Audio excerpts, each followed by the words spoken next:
ఈ ప్రపంచం మీద మత కల్లోలండి ఏంటి, ఒకరు క్రిస్టియన్స్ అని ఒకరు అదని ఒకరు ఇదని ఈ గొడవలేంది. దేవుడు అనేది నమ్మకం, లోపల నమ్మకం ఉండాలి. కానీ రేపు హనుమాన్ జయంతి, ఈ హనుమాన్ జయంతి ముందర ఈ గొడవలేంటి? మామూలుగా ఒకళ్ళేమో చిన్న చిన్న పిల్లలు ఆ పాస్టర్లు ఎప్పుడుంటారా ఏంది నాకు అర్థం కాదు. ఇంత లేడు, అంత పెద్ద మన పిల్లకే అంత జ్ఞానబోధ ఉండదు. మామూలుగా ఏదో చెప్పేసి మామూలుగా జీసస్ అవుదామన్నంత కోరికలు వాళ్ళకు ఉన్నాయి. కొన్ని ఏళ్ళ తరబడిగా అది మన ఇండియా కల్చరే కాదు, ఇండియా కల్చర్ తీసుకొచ్చి ఎక్కడో కల్చర్ తీసుకొచ్చి మన ఇండియాలో పెట్టి మన పురాణంలో ఎన్నేళ్ళ కిందైనా ఎన్నేళ్ళ కిందైనా కానీ 150 ఏళ్ళ కింద చరిత్ర కానీ 200 ఏళ్ళ చరిత్ర కానీ రాముని గుడి ఎక్కడుందంటే అప్పటి పెద్ద మనుషులు ఎవరైనా చెప్తారు. ఒక శివుని గుడి ఎక్కడుందంటే ఎవరైనా చెప్తారు. అదే జీసస్ గుడి ఎక్కడుందంటే ఇంతవరకు ఎవరు మన ఇండియాలో చాలామందికి తెలియదు అసలు. జీసస్ గుడి ఎక్కడుందంటే ఎవరికీ తెలియదు. కానీ దీన్ని వైరల్ చేసి నీ మతం నా మతం అని గుద్ద మూసుకొని సపోర్ట్గా కూరుకోండి. మామూలుగా ఎవరి పనులు వాళ్ళు చేసుకుంటే అయిపోతుంది.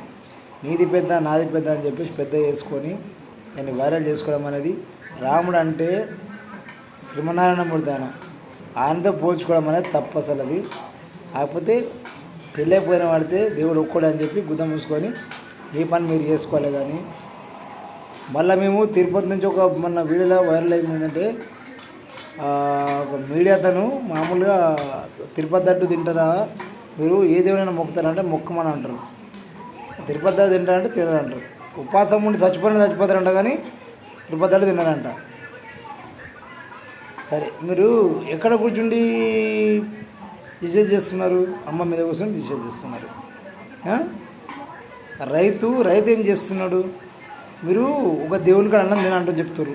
ఒక దేవునికి అన్నం తినని చెప్తారంటే ప్రతి దేవునికి అన్నం మేము దేవుడు మేము హిందువులం కాబట్టి మీరు హిందువులే మేము హిందువులమే. ఇప్పుడు హిందువు పూజించేది మేము పోషమ్మ కాడ మేకను కోస్తాం, మైసమ్మ కాడ మేకను కోస్తాం. మేము రైతు మాకు మంచిగా పంట పండిందంటే ఎక్కడన్నా మేము అక్కడనే భగవంతుడు అనుకుంటే అక్కడనే మా భగవంతుడు అక్కడనే ఉంటాడు. సరే మేకను కోస్తాం అని చేస్తాం. మీరు తినగలుగుతారు అక్కడ భోజనం? తినలేరు. మేము పంట పండించిన పంట మాత్రం తినగలుగుతారు. కానీ దానికి అగరబత్తులు ముట్టిస్తాం, కొబ్బరికాయ కొడతాం, పూజ చేస్తాం, పసుపు కుంకుమ అనేది వెళ్తాం. మరి అదే పంట మీద కూడా పడతాం. మరి పంట మీద వండితే మీరు ఎటు తింటారు? మీరు ఎటు తింటారు చెప్పండి? ఒక మాట చెప్పి సమాధానం చెప్పుని. ఒక మారోడు షాప్లో మారోడతను హిందూ మారోడతులు అందులో అన్ని కులాలు ఉంటారు, అన్ని కులాలు వస్తూ ఉంటారు. ఆ కులాలతో మనకు సంబంధం లేదు. మన మనుషులం కాబట్టి మన మనుషుల లెక్కనే మాట్లాడుకుందాం. అన్ని కులాల వాళ్ళు ఉంటారు కదా. మీరు మరి ఆ మాడతను పొద్దున్న లేవగానే స్నానం చేసుకొని వచ్చేసి ఆయన శ్రీకృష్ణ నమ్ముతాడా, ఆంజనేయ స్వామి నమ్ముతాడా, దుర్గమ్మ నమ్ముతాడా అది పక్కన పెడితే ఆయన పొద్దున్నే పూజ చేసుకొని గల్లపెట్టలా పైసలకు చూపించేసి లక్ష్మీదేవికి చూపించేసి అవన్నిటి చూపించిన తర్వాతనే గిరాకీ చేస్తాడు. మరి ఆ బియ్యం మీరు తింటారు? దాని మీద ఏదో ఒక పేరు పెట్టి ఉంటుంది. ఏదో ఒక పేరు అయితే దేవుని పేరు ఏదో ఒక పేరు పెట్టి ఉంటుంది. ఆ బియ్యం మీరు తింటారు? ఎటు తింటారు చెప్పండి? ఈ మతాలు ఎందుకు చెప్పండి? ఈ మతాలు అవసరమా చెప్పండి? ఈ మతాలు అవసరం మనకి? ఈ మతాలు అవసరమా? ఒక రైతు పండించిన పంట తినడానికి మాత్రం మతం అవసరం లేదు. ఒక రైతు కొట్టిన కొబ్బరికాయ కొట్టిన కుటుంబం పడ్డ ఏం పడ్డా అవి పడ్డ మాత్రం మతానికి అవసరం లేదు. ఒక దేవుని కాడికి మాత్రం లడ్డు మాత్రం మాత్రం మతాలు అడ్డం వస్తున్నాయి. ఇది ఎంతవరకు కరెక్ట్ చెప్పు? ఇది కొంతమంది పాస్టర్లకు అర్థమై ఉండాలి, మామూలు వాళ్ళకి అది అర్థం కాదు. ఎందుకంటే కొన్ని బైబిల్ చదువుతారు కాబట్టి వాళ్ళు కొంతమందికి అర్థమైంటే కొంతమందికి అర్థం కాదు. మామూలుగా బ్రెయిన్ తక్కువ ఉన్న వాళ్ళకి అది అర్థం కాదు. బ్రెయిన్ షార్ప్ ఉన్న వాళ్ళకి అయితే మాత్రం అర్థం కావాలి. ఎందుకంటే పురాణాలు ఏం చెప్తున్నాయి? రామాయణంలో ఎప్పుడో వాల్మీకి ఎప్పుడో రాసిపోయిన కథ ఇది. మీ అందులో ఎవరు రాసేది చెప్పు? పురాణంలో ఎవరు రాసేది? ఈ గ్రంథాలలో ఈ బైబిల్ ద్వారా ఇట్లా ఉంది అని, ఇట్లా జరుగుతుందని, ఇట్లా జరిగిపోతుందని ఎవరు చెప్పారు? బ్రహ్మంగారి కాలకైన చరిత్ర ఎప్పుడైనా రాసిపోయి ఇట్లా జరుగుతుంది, ఇట్లా అన్నకు తమ్ముడు దూరం అవుతాడు, తమ్ముడికి అన్న దూరం అయిపోతాడు. ఎవరికి ఇట్లా జరుగుతుందో, ఎవరికి ఏమవుతారో, ఎవరు కారని చెప్పేసి కొన్ని ప్రశ్నలకు సమాధానం చెప్పి ఆయన వెళ్ళిపోయాడు. బ్రహ్మగారి కాలకైన చరిత్రలో కడపలో నిలిచి ఆయన వెళ్ళిపోయాడు. వందల సంవత్సరాల కింద. మనదొక 100 సంవత్సరాల కింద, 150 సంవత్సరాల కింద ఒక భగవంతుడు సాష్టంగా దిగచ్చి కిందికి వచ్చి ఇలా జరుగుతుంది జరగబోతుంది అని చెప్పిన కథలు మనం విన్నాం. మళ్ళీ వీళ్ళు క్రిస్టియన్స్ వాళ్ళేమో ఇట్లా చెప్తున్నారు, మేమే గొప్ప, మా దేవుడే గొప్ప. మీ దేవుడే గొప్ప, మా దేవుడే గొప్ప అనుకోకుండా మీరు మూసుకొని చేసుకోవచ్చు కదా, సపరేతకుండా అయిపోద్ది కదా. మాతో మీకు పోటీ ఎందుకు చెప్పు? నీ దేవుడు గొప్ప అయితే నీదే నువ్వు పెట్టుకో, అంతేగా దాన్ని వైరల్ చేసి రోడ్డు మీద బుక్ అమ్మటోడిని నువ్వు ఎందుకు అమ్ముతావు అని ఇంగ్లీష్ మాట్లాడితే నువ్వు ఒక్కదాన్ని ఇంగ్లీష్ చదువుకోలేవు. నీలాంటి వాళ్ళు ఇంగ్లీష్ చదివిన చాలామంది ఇండియాలో. బిచ్చగాడు కూడా ఉండిపోతుంది, బిచ్చగాడు ఇంగ్లీష్ చదివినోడు ఉన్నాడు. అర్థమైందా? ఇంగ్లీష్ చదివినోడు బిచ్చగాడు కూడా ఉండిపోతుంది. రేపత్ర ఒక 50 సంవత్సరాల కింద చదువు లేదు, ఇప్పుడు చదువులు ఎక్కువైపోయినాయి. ఇంగ్లీష్ చదివినోడు బిచ్చగాడు కూడా ఉన్నాడు. నీకు అర్థం ఉండాలి దానికి, అర్థమైందా?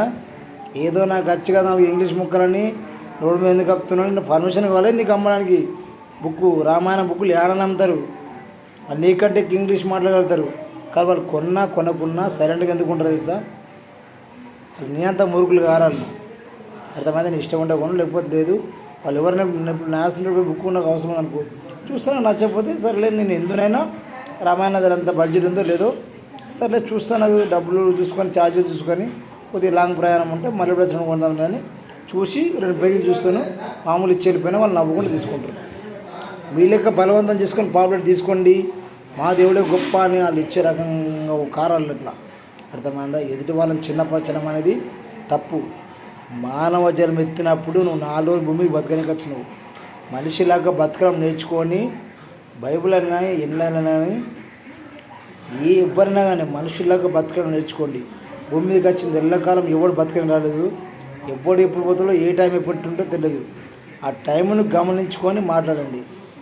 అర్థమైందా? ఎప్పుడెప్పుడు పోతుందో తెలియదు, ఎవరి టైం ఎప్పుడుంటో తెలియదు. కానీ మాట్లాడడం అనేది ఒక పద్ధతి ఉండాలి, ఒక పాడు ఉండాలి, ఒక పద్ధతి, ఒక లెక్క, ఒక విధానం అనేది ఒక కంటెంట్ ఉండాలి. మనిషి మాడితే అంతేగాని ఏదో నోటికి వచ్చింది మాట్లాడేస్తా అంటే నచ్చాలా మాట్లాడండి.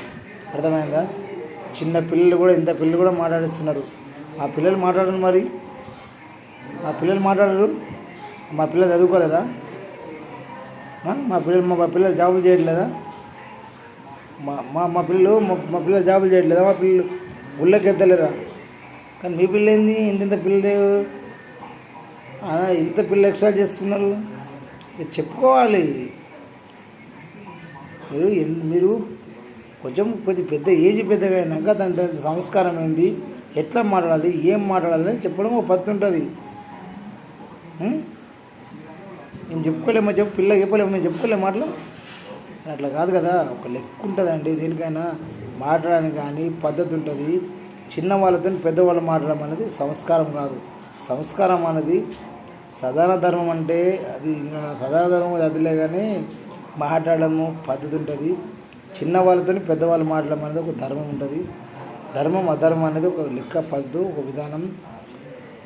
చిన్నవాళ్ళు పెద్దవాళ్ళకు మర్యాద ఇచ్చి మాడితే ఒక రెస్పెక్ట్ అనేది ఉంటుంది. ఒక రెస్పెక్ట్ ఇచ్చి మాడితే మన వయసుకి 60 ఏళ్ళ ముసలిన వయసుకు మాట్లాడడం ఎంత తేడా ఉంటుంది చెప్పండి.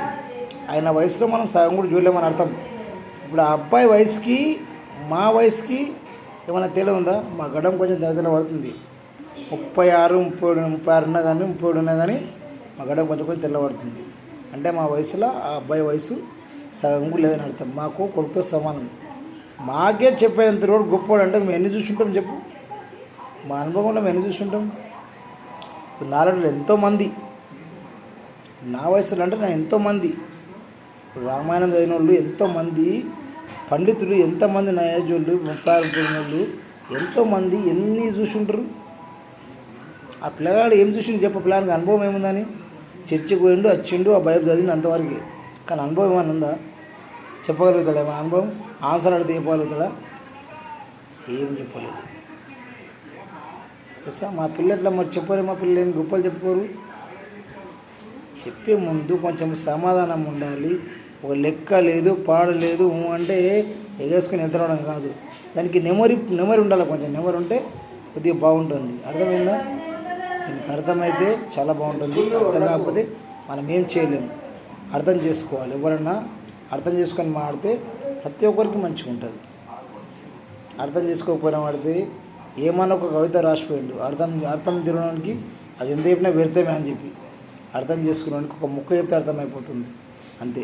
నచ్చితే లైక్ చేయండి, షేర్ చేయండి, సబ్స్క్రైబ్ చేయండి. కుమార్ యూట్యూబ్ ఛానల్ లైక్ చేయండి, సబ్స్క్రైబ్ చేయండి. ఓకే అండి, ఉంటా మరి.